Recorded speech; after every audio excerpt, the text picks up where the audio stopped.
নমস্কার, আমি আজকে আপনাদের একটা হারিয়ে যাওয়া রান্নাই দেখাচ্ছি। সেটা হচ্ছে গমের হালুয়া। আমি আজকে এতদিন আমি দেখাতে পারিনি আমার হাতের প্রবলেমের জন্য। এই যে হাতটা ব্যথা ছিল, ওই জন্য। এই যে দেখুন, গমটা আমি গরম জলে 2 ঘন্টা ভিজিয়ে এটাকে তুলে নিয়ে, জল থেকে তুলে নিয়ে শুকিয়ে আমি মিক্সিতে গুঁড়ো করে রেখেছি। আমার দিদারা শিলে বাটতো, কিন্তু আমি মিক্সিতে গুঁড়ো করেছি। লাগছে চিনি, লাগছে এলাচ এর দানা, তেজপাতা, দুধ, কাজু, কিশমিশ, ঘি। আর এই যে এই গমটা আমি ভিজিয়ে নিয়েছিলাম। গ্যাসটা অন করলাম।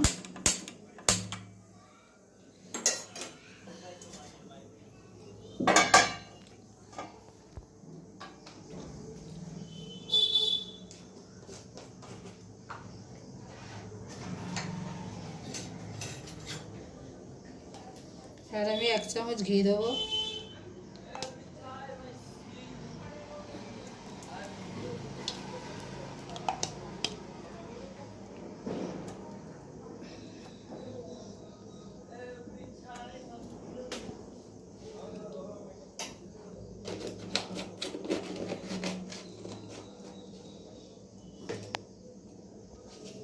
এবার তেজপাতা দেবো। তারপরে গমটা দিয়ে দিচ্ছি, গমের গুঁড়োটা দিয়ে দিলাম।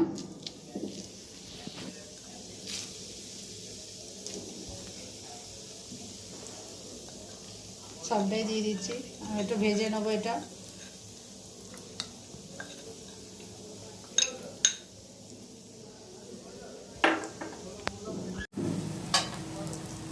আমার এটাতে 100 গ্রাম গম ভিজিয়ে আমি রেখেছিলাম। আমি এবার এটাকে একটু নাড়িয়ে ছেড়ে নেবো।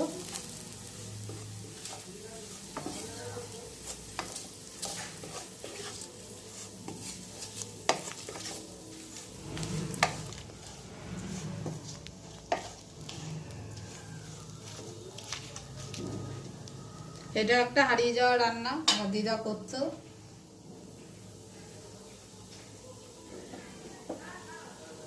একটু ভাজা ভাজা হয়ে গেছে, এবার আমি জল ঢেলে দেবো এর মধ্যে। পরিমাণ মতো জল দেব। এটা সেদ্ধ হবে, তারপর আমি এটাতে দুধ দেব। এই যে দেখুন, এটা অনেকটা হয়ে গেছে। এবার আমি দুধটা দেব, তারপরে চিনিটা দেবো। আমি সবটাই দুধ দিয়ে দিলাম। এবার আমি ছোটো এলাচ যেটা ছিল ওটা আমি সবটাই দিয়ে দিচ্ছি।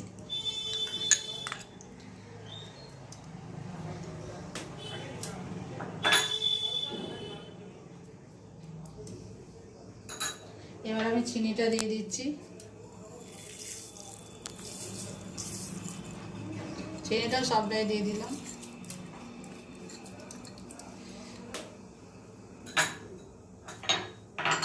এবার আমি এটাকে নাড়িয়ে দেবো।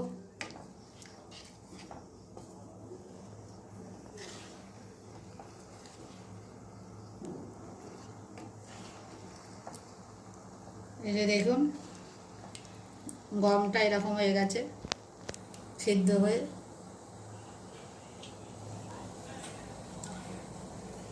আপনারা লাইক, সাবস্ক্রাইব, শেয়ার করতে ভুলবেন না, কারণ এটা একটা হারিয়ে যাওয়া রান্না। আমার দিদার মায়ের থেকে দিদা শিখেছে, আমি সেখান থেকে শিখে আপনাদের দেখাচ্ছি। আমার দিদা করতো, আমাদের করে খাওয়াতো। এবার আমি কাজু কিশমিশগুলো একটু দিয়ে দিলাম।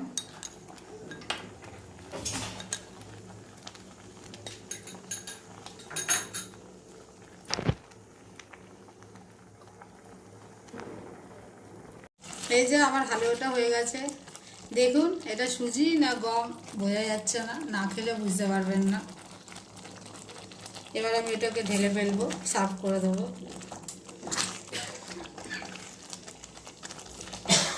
আমি গ্যাসটা বন্ধ করে দিয়েছি। আমি এবার ঢেলে দিচ্ছি, কারণ ঢেলে না দিলে এটা আবার জমে যেতে পারে। ওই জন্য আমি এবার এই অবস্থায় ঢেলে দিচ্ছি। এবার আমি ঢেলে দিচ্ছি পাত্রে। এরকমই আপনারা ঢালবেন, এটা জমে যাবে ক্ষীরের মতন পুরো।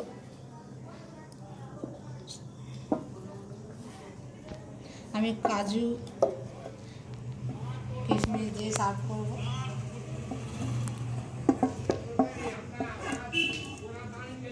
কিশমিশ দিচ্ছি উপর দিয়ে, দেখতে ভালো লাগবে। আপনারা আপনাদের মতন সাজিয়ে নিতে পারেন, আপনারা বানিয়ে খাবেন। যেটা এটা হারিয়ে যাওয়া রান্না।